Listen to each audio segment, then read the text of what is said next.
Hi friends, Bharat ಸ್ವಾತಂತ್ರ್ಯ ಬಂದ ಬಳಿಕ ಒಟ್ಟು 15 ಪ್ರಧಾನಿಗಳನ್ನ ಕಂಡಿದೆ. ಇವರಲ್ಲಿ ಹೆಚ್ಚಿನವರು ಕಾಂಗ್ರೆಸ್ನವರೇ ಇದ್ದಾರೆ. ಹಾಗಾದ್ರೆ ಪ್ರಧಾನಿಗಳು ಯಾವ ರಾಜ್ಯ ಮತ್ತು ಯಾವ ಊರಿನವರು? ಈವರೆಗೆ ಯಾವ್ಯಾವ ಜಾತಿಯವರು ಪ್ರಧಾನಿಯಾಗಿದ್ದಾರೆ? ದಕ್ಷಿಣ ಭಾರತದಿಂದ ಯಾರೆಲ್ಲ ಪ್ರಧಾನಿಯಾಗಿದ್ದಾರೆ? ಹೆಚ್ಚು ಪ್ರಧಾನಿಯಾಗಿರೋದು ಯಾವ ರಾಜ್ಯದವರು? ಎಲ್ಲವನ್ನು ಈ ವಿಡಿಯೋದಲ್ಲಿ ಹೇಳ್ತೀವಿ. ಅದಕ್ಕೂ ಮುನ್ನ ನೀವಿನ್ನೂ ನಮ್ಮ ಚಾನಲ್ಗೆ ಸಬ್ಸ್ಕ್ರೈಬ್ ಆಗಿಲ್ಲ ಅಂದ್ರೆ ಈ ಕೂಡಲೇ ಆಗಿ ಪಕ್ಕದ ಗಂಟೆ ಗುರುತಿನ ಮೇಲೆ ಕ್ಲಿಕ್ ಮಾಡಿ. ಜವಾಹರ್ಲಾಲ್ ನೆಹರು 1947ರಲ್ಲಿ ಭಾರತಕ್ಕೆ ಸ್ವಾತಂತ್ರ್ಯ ಬಂದ ನಂತರ ಪ್ರಧಾನಿಯಾದ ನೆಹರು 1964ರ ಮೇ 27ರಂದು ವಿಧಿವಶರಾಗೋವರೆಗೂ ಪ್ರಧಾನಿಯಾಗೇ ಇದ್ರು. ಬ್ರಾಹ್ಮಣ ಸಮುದಾಯಕ್ಕೆ ಸೇರಿದ್ದ ಇವರು ಅಲಹಾಬಾದ್ ಅಂದ್ರೆ ಇಂದಿನ ಪ್ರಯಾಗ್ರಾಜ್ನಲ್ಲಿ ಜನಿಸಿದ್ರು. ಅಂದ್ರೆ ಇವರು ಮೂಲತಃ ಉತ್ತರ ಪ್ರದೇಶದವರಾಗಿದ್ದಾರೆ. ಇಂದಿರಾ ಗಾಂಧಿ 1966ರ ಜನವರಿ 24ರಂದು ಇಂದಿರಾ ಗಾಂಧಿ ಅಧಿಕಾರಕ್ಕೇರಿದ್ರು. 1977ರ ಮಾರ್ಚ್ 24ರವರೆಗೆ ಪ್ರಧಾನಿಯಾಗಿದ್ರು. ನಂತರ ಮತ್ತೆ 1980ರ ಜನವರಿ 14ರಿಂದ 1984ರ ಅಕ್ಟೋಬರ್ 31ರವರೆಗೆ ಅಧಿಕಾರದಲ್ಲಿದ್ರು. ಇವರು ಕೂಡ ಕಾಶ್ಮೀರಿ ಬ್ರಾಹ್ಮಣ ಕುಟುಂಬದವರಾಗಿದ್ದು ಉತ್ತರ ಪ್ರದೇಶದ ಪ್ರಯಾಗ್ರಾಜ್ನಲ್ಲಿ ಜನಿಸಿದ್ರು. ಮನಮೋಹನ್ ಸಿಂಗ್ 2 ಅವಧಿಗೆ ಅಂದ್ರೆ 2004ರ ಮೇ 22ರಿಂದ 2015ರ ಮೇ 26ರವರೆಗೆ ಅಧಿಕಾರದಲ್ಲಿದ್ರು. ಇವರು 1932ರಲ್ಲಿ ಪಾಕಿಸ್ತಾನದ ಗಾಹ್ನಲ್ಲಿ ಜನಿಸಿದ್ರು. ಅಂದ್ರೆ ಅವಿಭಜಿತ ಭಾರತದಲ್ಲಿ ಇವರ ಜನನವಾಗಿತ್ತು. ಅಂದ ಹಾಗೆ ಇವರು ಸಿಖ್ ಸಮುದಾಯಕ್ಕೆ ಸೇರಿದವರಾಗಿದ್ದಾರೆ. ನರೇಂದ್ರ ಮೋದಿ ಫ್ರೆಂಡ್ಸ್, ದೇಶದಲ್ಲಿ ಪ್ರಸ್ತುತ ಪ್ರಧಾನಿಯಾಗಿರುವ ನರೇಂದ್ರ ಮೋದಿ 2014ರ ಮೇ 26ರಿಂದ ಪ್ರಧಾನಿಯಾಗಿದ್ದಾರೆ. ಅಂದ ಹಾಗೆ ಇವರು ಮೋದ್ ಗಾಂಚಿ ಟೇಲಿ ಸಮುದಾಯದಲ್ಲಿ ಜನಿಸಿದ್ರು. ಗುಜರಾತ್ನ ವಡ್ನಗರ ಇವರ ಹುಟ್ಟೂರು. ಅಟಲ್ ಬಿಹಾರಿ ವಾಜಪೇಯಿ ಫ್ರೆಂಡ್ಸ್, ಅಟಲ್ ಬಿಹಾರಿ ವಾಜಪೇಯಿ ಮೊಟ್ಟ ಮೊದಲ ಬಿಜೆಪಿ ಸರ್ಕಾರದ ಪಿಎಂ ಆಗಿದ್ರು. ಜೊತೆಗೆ ಮೋದಿಗೂ ಮುನ್ನ ದೇಶದಲ್ಲಿ ಪೂರ್ಣಾವಧಿ ಮುಗಿಸಿದ ಮೊದಲ ಕಾಂಗ್ರೆಸ್ಸೇತರ ಪ್ರಧಾನಿ ಅನ್ನೋ ಹೆಗ್ಗಳಿಕೆಗೆ ಪಾತ್ರರಾಗಿದ್ದಾರೆ. ಇವರು 1996ರ ಮೇ 16ರಿಂದ 1996ರ ಜೂನ್ 1ರವರೆಗೆ ದೇಶದ ಪ್ರಧಾನಿಯಾಗಿದ್ರು.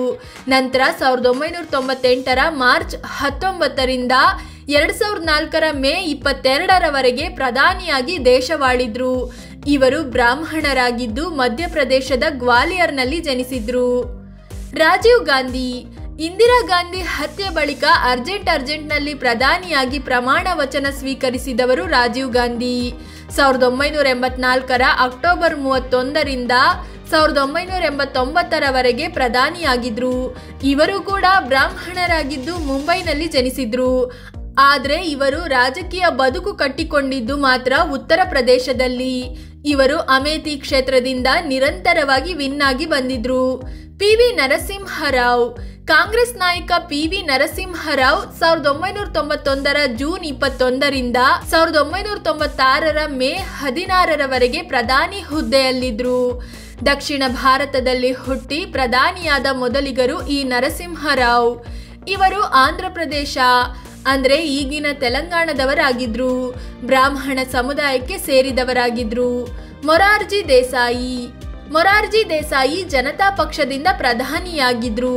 ಇವರು 1977ರ ಮಾರ್ಚ್ 24ರಿಂದ 1979ರ ಜುಲೈ 28ರವರೆಗೆ ಪ್ರಧಾನಿಯಾಗಿ ಸೇವೆ ಸಲ್ಲಿಸಿದ್ರು. ಅಂದ್ರೆ 2 ವರ್ಷ 126 ದಿನಗಳ ಕಾಲ ಅಧಿಕಾರದಲ್ಲಿದ್ರು. ಇವರು ಕೂಡ ಬ್ರಾಹ್ಮಣರಾಗಿದ್ದು ಗುಜರಾತ್ನ ವಲ್ಸಾದ್ ಮೂಲದವರಾಗಿದ್ದಾರೆ.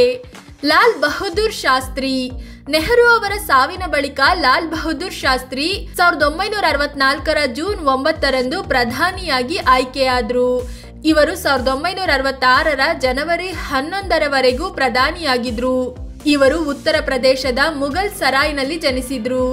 ಇವರು ಕಯಾಸ್ತಾ ಸಮುದಾಯಕ್ಕೆ ಸೇರಿದವರಾಗಿದ್ದಾರೆ.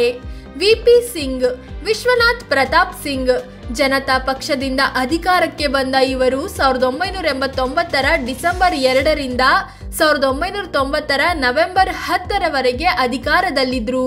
ವಿಪಿ ಸಿಂಗ್ ರಜಪೂತ ಸಮುದಾಯಕ್ಕೆ ಸೇರಿದವರಾಗಿದ್ರು. ಇವರು ಉತ್ತರ ಪ್ರದೇಶದ ಪ್ರಯಾಗ್ರಾಜ್ ಮೂಲದವರಾಗಿದ್ರು. ಇಂದರ್ ಕುಮಾರ್ ಗುಜ್ರಾಲ್ ಜನತಾ ಪಕ್ಷಕ್ಕೆ ಸೇರಿದ್ದ ಇವರು 1997 ಏಪ್ರಿಲ್ 21ರಿಂದ 1998ರ ಮಾರ್ಚ್ 19ರವರೆಗೆ ಅಧಿಕಾರದಲ್ಲಿದ್ರು. ಇವರು ಪಂಜಾಬಿ ಹಿಂದೂ ಕತ್ರಿ ಕುಟುಂಬದಲ್ಲಿ ಜನಿಸಿದ್ರು. ಝೇಲಂ ಇವರ ಸ್ವಂತ ಊರು, ಆದ್ರೆ ಈಗ ಇದು ಪಾಕಿಸ್ತಾನದಲ್ಲಿದೆ. ಎಚ್.ಡಿ. ದೇವೇಗೌಡರು ಆಗ ಜನತಾ ಪಕ್ಷದಲ್ಲಿದ್ದ ದೇವೇಗೌಡರು 1996ರ ಜೂನ್ 1ರಿಂದ 1997ರ ಏಪ್ರಿಲ್ 21ರವರೆಗೆ ಅಧಿಕಾರದಲ್ಲಿದ್ರು. ಜೊತೆಗೆ ರಾಜಕೀಯ ಏನೇ ಇರಲಿ, ಪಕ್ಷ ಯಾವುದೇ ಇರಲಿ, ದಕ್ಷಿಣ ಭಾರತದಿಂದ ಪ್ರಧಾನಿಯಾದ 2ನೇ ಮತ್ತು ಕರ್ನಾಟಕದಿಂದ ಪ್ರಧಾನಿಯಾದ ಮೊದಲಿಗರು ಅನ್ನೋದು ನಮ್ಮ ಹೆಮ್ಮೆ. ಇವರು ಹಾಸನ ಮೂಲದವರಾಗಿದ್ದು ಒಕ್ಕಲಿಗ ಸಮುದಾಯಕ್ಕೆ ಸೇರಿದವರಾಗಿದ್ದಾರೆ. ಚಂದ್ರಶೇಖರ್ ವಿಪಿ ಸಿಂಗ್ ಸರ್ಕಾರ ಬಿದ್ದಾಗ ಸಮಾಜವಾದಿ ಜನತಾ ಪಕ್ಷದ ನಾಯಕರಾಗಿದ್ದ ಚಂದ್ರಶೇಖರ್ ಕಾಂಗ್ರೆಸ್ ಬೆಂಬಲದೊಂದಿಗೆ ಸರ್ಕಾರ ರಚಿಸಿದ್ರು. ಅದರಂತೆ ಇವರು 1990ರ ನವೆಂಬರ್ 10ರಿಂದ 1991ರ ಜೂನ್ 21ರವರೆಗೆ ಪ್ರಧಾನಿ ಹುದ್ದೆಯಲ್ಲಿ ಮುಂದುವರಿದಿದ್ರು. ಚಂದ್ರಶೇಖರ್ ರಜಪೂತ ಸಮುದಾಯಕ್ಕೆ ಸೇರಿದ್ರು. ಉತ್ತರ ಪ್ರದೇಶದ ಇಬ್ರಾಹಿಂ ಪಟ್ಟಿ ಇವರ ಸ್ವಂತ ಊರು. ಚರಣ್ ಸಿಂಗ್ ಜನತಾ ಪಕ್ಷದವರಾದ ಇವರು 1979ರ ಜುಲೈ 28ರಿಂದ 1980ರ ಜನವರಿವರೆಗೆ ಪ್ರಧಾನಿಯಾಗಿದ್ರು. ಹಿಂದೂ ಜಾಟ್ ಕುಟುಂಬದಲ್ಲಿ ಜನಿಸಿದ ಚರಣ್ ಸಿಂಗ್ ಉತ್ತರ ಪ್ರದೇಶದ ಹಾಪುರ್ ಮೂಲದವರು. ಗುಲ್ಜಾರಿಲಾಲ್ ನಂದಾ ಇವರು 2 ಬಾರಿ ಹಂಗಾಮಿ ಪ್ರಧಾನಿಯಾಗಿ ಕಾರ್ಯನಿರ್ವಹಿಸಿದ್ದಾರೆ. 1964ರಲ್ಲಿ ನೆಹರು ವಿಧಿವಶರಾದಾಗ 13 ದಿನ ಮತ್ತು ಲಾಲ್ ಬಹದ್ದೂರ್ ಶಾಸ್ತ್ರಿ ಅವರು ಪ್ರಾಣ ಬಿಟ್ಟಾಗ 13 ದಿನ ಹಂಗಾಮಿ ಪ್ರಧಾನಿಯಾಗಿ ಕೆಲಸ ಮಾಡಿದ್ರು. ಹಿಂದೂ ಕತ್ರಿ ಕುಟುಂಬದಲ್ಲಿ ಜನಿಸಿದ ಗುಲ್ಜಾರಿಲಾಲ್ ನಂದಾ ಸಿಯಾಲ್ಕೋಟ್ನಲ್ಲಿ ಜನಿಸಿದ್ರು. ಅಂದ್ರೆ ಅವಿಭಜಿತ ಭಾರತದಲ್ಲಿ ಜನಿಸಿದ್ರು. ಈಗ ಸಿಯಾಲ್ಕೋಟ್ ಪಾಕಿಸ್ತಾನದ ಭಾಗವಾಗಿದೆ. ಪ್ರಧಾನಿಗಳಲ್ಲಿ ಯಾವ ರಾಜ್ಯದವರು ಹೆಚ್ಚು? ಫ್ರೆಂಡ್ಸ್, ಈವರೆಗೆ ಪ್ರಧಾನಿಯಾದವರಲ್ಲಿ ಅತಿ ಹೆಚ್ಚು ಅಂದ್ರೆ 6 ಮಂದಿ ಉತ್ತರ ಪ್ರದೇಶದವರೇ ಆಗಿದ್ದಾರೆ. ಅದೇ ರೀತಿ 3 ಮಂದಿ ಪಾಕಿಸ್ತಾನ ಮೂಲದವರಾಗಿದ್ದಾರೆ. ಅಂದ್ರೆ ಸ್ವಾತಂತ್ರ್ಯಕ್ಕೂ ಮುನ್ನ ಪಾಕ್ನಲ್ಲಿ ಹುಟ್ಟಿ ನಂತರ ಭಾರತದ ಕಡೆಗೆ ಬಂದವರಾಗಿದ್ದಾರೆ. ಇನ್ನು 2 ಗುಜರಾತ್ ಮತ್ತು ತೆಲಂಗಾಣ, ಮಧ್ಯಪ್ರದೇಶ, ಕರ್ನಾಟಕ ಮತ್ತು ಮಹಾರಾಷ್ಟ್ರದ ತಲಾ ಒಬ್ಬೊಬ್ಬರು ಪ್ರಧಾನಿಯಾಗಿದ್ದಾರೆ. ಪ್ರಧಾನಿಯಾದ ನಾಯಕರು ಹುಟ್ಟಿದ ಸ್ಥಳದ ಆಧಾರದ ಮೇಲೆ ಈ ವಿಡಿಯೋ ಮಾಡಿದ್ದೀವಿ. ಯಾವ ಜಾತಿಯವರು ಹೆಚ್ಚು? ಜಾತಿಯ ವಿಚಾರಕ್ಕೆ ಬಂದ್ರೆ ಪ್ರಧಾನಿಯಾದವರಲ್ಲಿ ಬ್ರಾಹ್ಮಣ ಸಮುದಾಯದವರು ಹೆಚ್ಚು ಬಾರಿ ಪ್ರಧಾನಿಯಾಗಿರೋದನ್ನ ಗಮನಿಸಬಹುದು. ಈವರೆಗೆ ಆಗಿರೋ 15 ಪ್ರಧಾನಿಗಳ ಪೈಕಿ 6 ಮಂದಿ ಬ್ರಾಹ್ಮಣರಾಗಿದ್ದಾರೆ. ರಜಪೂತ್ ಮತ್ತು ಕತ್ರಿ ಜಾತಿಯ ತಲಾ 2 ಪ್ರಧಾನಿಯಾಗಿದ್ದಾರೆ. ಅದೇ ರೀತಿ ಸಿಖ್, ಮೋದ್ ಗಾಂಚಿ ಟೇಲಿ, ಕಯಾಸ್ತಾ, ಒಕ್ಕಲಿಗ, ಜಾಟ್ ಸಮುದಾಯದ ತಲಾ ಒಬ್ಬೊಬ್ಬರು ಪ್ರಧಾನಿಯಾಗಿದ್ದಾರೆ. ಫ್ರೆಂಡ್ಸ್, ಇದು ಯಾವ ರಾಜ್ಯದವರು ಹೆಚ್ಚು ಬಾರಿ ಪ್ರಧಾನಿಯಾಗಿದ್ದಾರೆ, ಯಾವ ಜಾತಿ ಸಮುದಾಯಕ್ಕೆ ಸೇರಿದವರು ಪ್ರಧಾನಿಯಾಗಿದ್ದಾರೆ, ಪಾಕಿಸ್ತಾನದಲ್ಲಿ ಹುಟ್ಟಿ ಭಾರತದ ಪ್ರಧಾನಿಯಾದವರು ಯಾರು ಅಂತ ತಿಳಿಸಿಕೊಡುವ ಪ್ರಯತ್ನ. ಈ ಬಗ್ಗೆ ನಿಮಗೇನು ಅನ್ನಿಸ್ತು? ಇವರಲ್ಲಿ ಯಾರು ತುಂಬಾ ಬೆಸ್ಟ್ ಅಂತ ಕಾಮೆಂಟ್ ಮಾಡಿ ಹೇಳಿ.